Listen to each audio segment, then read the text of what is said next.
आप सबों के चरणों में मैं प्रणाम करती हूँ। मेरा प्रणाम स्वीकार करें। और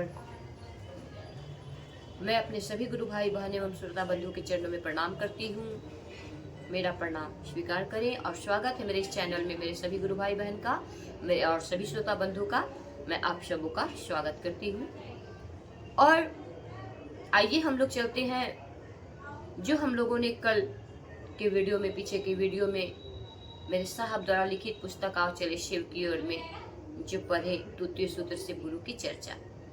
तो आज हम लोग समय को ना बर्बाद करते हुए आगे बढ़ते हैं और चलते हैं तीसरे सूत्र की ओर जो मेरे साहब इस पुस्तक में लिखे हैं। हम लोग उसे साहब की दया से पढ़ने का और समझने का कोशिश करेंगे। तीसरा सूत्र, शिव गुरु को नमन निवेदन।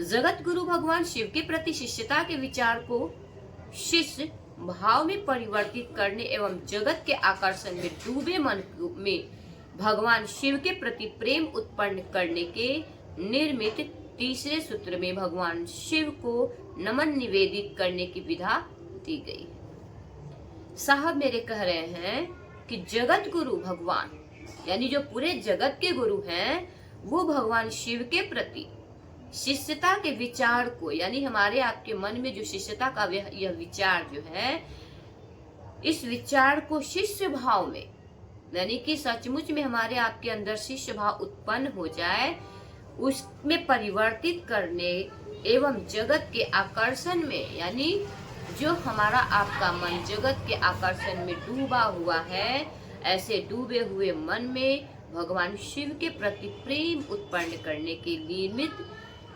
ऐसे डूबे हुए मन में, यानी कि जो जगत में फंसा हुआ है, जगत के लौकिक ऐशनाओं में डूबा हुआ है, ऐसे डूबे हुए मन में भगवान शिव के प्रति प्रेम उत्पन्न करने के निर्मित तीसरे सूत्र में भगवान शिव को नमन निवेदन की विधा दी गई है। ऐसे मन के लिए अपने गुरु शिव को प्रणाम करने की विधा बताई गई है, दी गई है। सूत्र में कहा गया है कि शिष्यता में भावांतरण के लिए अपने गुरु शिव को प्रणाम निवेदन का प्रयास करना है। यानी शिष्यता में भावांतरण, यानी हम शिव को गुरु बनाए हैं तो हम आप में शिष्यत्व उतर जाए, तो शिष्यता में भावांतरण, हमारे आपके शिष्यत्व में भाव, हमारे आपके शिष्य, हम आपके शिष्य में शिष्यत्व में भाव उतर जाए, उस भावांतरण के लिए अपने गुरु शिव को प्रणाम निवेदन यानी प्रणाम करने का हम लोग प्रयास आवश्यक है। प्रणाम करने का प्रयास आवश्यक है, इसलिए हमें अपने गुरु शिव को प्रणाम भाव सहित करने का प्रयास करना चाहिए। नमन की प्रक्रिया में भाव प्रवेश गुरु दया से लव्य है। नमन की जो प्रक्रिया है, प्रणाम की जो प्रक्रिया है, उस प्रक्रिया में भाव प्रवेश, उस प्रक्रिया में भाव जो है वो गुरु की दया से ही पर लभ्य हो सकता है। गुरु की दया से ही वो भाव आ सकता है जो हम अपने गुरु को भाव सहित प्रणाम करेंगे। गुरु भाव सत्ता है, गुरु जो है वो भाव सत्ता है, उनको भाव से ही, उनको भाव ही चाहिए, भाव जनित प्रणाम ही उन्हें ग्राह्य है। हम अपने गुरु शिव को जो प्रणाम करते हैं वो प्रणाम भाव सहित हो तभी वो ग्रहण करते हैं। जिस प्रणाम में भाव होगा उसी प्रणाम को मेरे गुरु शिव ग्रहण करेंगे। सबसे पहले शिष्यता के भावांतरण के अर्थ की तलाश करते हैं। साहब मेरे कह रहे हैं कि सबसे पहले शिष्यता के भावांतरण यानी कि शिष्य के अंदर किस कैसे भाव उतरे, इस अर्थ की तलाश करते हैं। सामान्यतः मनुष्य का मन संसार के आकर्षण में रहने को अभ्यस्त है। सामान्यतः मनुष्य का यह जो मन है वो संसार के आकर्षण यानी संसार में संसारिक नियमों के साथ चलते चलते उसे अभ्यास हो गया है कि कैसे संसारिक जीवन जिया जाता है। तो सामान्यतः मनुष्य का मन संसार के आकर्षण में रहने को अभ्यस्त है, उसे अभ्यास हो चुका है और उसने अभी अभी शिव को अपना गुरु माना है। और तब उसने अभी अभी शिव को अपना गुरु माना है। उसके मन में शिव का गुरु होना मात्र एक विचार है। जिसका मन संसार में अभी फंसा हुआ है, उसने अभी अभी शिव को गुरु माना है। उसके मन में शिव का गुरु होना मात्र एक विचार है। सिर्फ उसके विचार में है कि शिव मेरे गुरु हैं। जिसके टूटने की, खत्म होने की आशंका बनी रहती है। विचार ऐसी चीज है जो टूट भी सकती है और खत्म भी हो सकती है, उसकी आशंका बनी रहती है।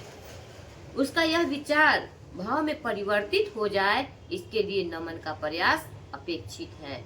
उसका यह विचार है जो है कि शिव मेरे गुरु हैं, ये विचार जो है वो भाव में परिवर्तित हो जाए, वो भाव में परिणत हो जाए, भाव में बदल जाए,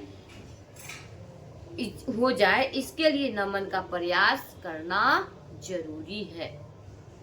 क्योंकि विचार जब भाव में परिणत होता है तो उसके ठहरने की उम्मीद बढ़ जाती है। विचार, कोई भी विचार जब हमारे आपके मन में चलता है, वो जब भाव में परिणत हो जाता है, भाव में बदल जाता है, तो उसके ठहरने की उम्मीद बढ़ जाती है। यानी कि विचार टूट सकता है लेकिन भाव नहीं टूटते। शिव को नमन भागात्मक नहीं होता। शिव को हम बोली में प्रणाम नहीं करते, यह प्रणाम नहीं होता। नमन एक भाव स्थिति है। नमन, प्रणाम जो है यह एक भाव की स्थिति है। नमन हम बोल के नहीं कर सकते। नमन विनम्र अभ्यर्थना है। प्रणाम जो है यह विनम्र, बिल्कुल झुक के अपने गुरु को प्रणाम करने की एक अभ्यर्थना है। निस्वार्थ, बिना किसी आकांक्षा और इच्छा से किया गया प्रणाम आशीर्वाद का वाहक होता है। निस्वार्थ, जिस प्रणाम में कोई स्वार्थ नहीं है, जिसमें कोई इच्छा नहीं है, कोई आकांक्षा नहीं है, ऐसा प्रणाम जो है वो आशीर्वाद को होता है। मानव जीवन में मुसीबतें हैं, दर्द है, परेशानियां हैं। मानव के जीवन में मुसीबतें, दर्द और परेशानियां हैं और इस भंवर जाल से निकल नहीं पाता। मनुष्य जो है वो जगत के आकर्षण में फंसा हुआ है। उसके जीवन में जो मुसीबतें, दर्द और परेशानियां हैं, उससे वो निकल नहीं पाता, उस भंवर जाल से वो नहीं निकल पाता। गुरु शिव को आकांक्षा रहित प्रणाम, गुरु शिव को आकांक्षा रहित, जिसमें कोई आकांक्षा नहीं हो, जिसमें कोई इच्छा नहीं हो, जिसमें कोई चाहत नहीं हो, ऐसा प्रणाम कठिन है, परंतु निवेदित करने का प्रयास किया जाना चाहिए। यानी कि गुरु को निस्वार्थ, आकांक्षा रहित, जिसमें कोई आकांक्षा, कोई इच्छा, कोई चाहत नहीं हो, ऐसा प्रणाम करना बहुत कठिन है, लेकिन फिर भी ऐसा प्रणाम करने का प्रयास किया जाना चाहिए। स्वार्थ रहित, आकांक्षा विहीन नमन सहज नहीं है। स्वार्थ रहित, जिसमें स्वार्थ नहीं हो, आकांक्षा, जिसमें कोई चाहत नहीं हो, ऐसा प्रणाम जो है वो सहज नहीं है, ये बहुत कठिन है। इसलिए प्रयास शब्द का प्रयोग किया गया है। इसीलिए साहब लिखे हैं कि प्रणाम करने का प्रयास करना है। नमः शिवाय का अर्थ होता है शिव को नमन। नमः शिवाय का अर्थ होता है शिव को प्रणाम। इस पंचाक्षरी मंत्र का चिरकाल से प्रयोग होता आया है। इस पंचाक्षरी मंत्र यानी नमः शिवाय, यह पंचाक्षरी मंत्र का चिरकाल यानी आदि काल से प्रयोग होता आया है और इसकी सूक्ष्म तरंगों में अक्षय ऊर्जा का प्रवाह निर्मित है। और इसकी सूक्ष्म तरंगों, जो सूक्ष्म का मतलब होता है जिसे हम देख नहीं सकते, महसूस कर सकते हैं, ऐसी तरंगे जो निकलती है वो अक्षय ऊर्जा का प्रवाह निर्हित है। यानी अक्षय, जिसका क्षय नहीं हो, ऐसा ऊर्जा हम आपको मिलती है। अपने गुरु शिव को हम जो प्रणाम करते हैं, जो चिरकाल से, आदि काल से यह प्रणाम लोग करते आए हैं, और इस प्रणाम को करने से जो है ऐसी सूक्ष्म तरंगे निकलती है जो अक्षय है, जो क्षय नहीं होता, जो नाश नहीं हो सकता, उस ऊर्जा का यह प्रवाह निहित है। इस ऊर्जा को प्रवाहित करता है शिव शिष्य के अंदर। तो आज हम लोग इस वीडियो को यहीं तक रहने देते हैं। इसके आगे के वीडियो में हम लोग आगे पढ़ेंगे और साहब की दया से समझने का प्रयास करेंगे। और आप सबों के चरणों में मैं फिर से प्रणाम करती हूँ। मेरा प्रणाम स्वीकार।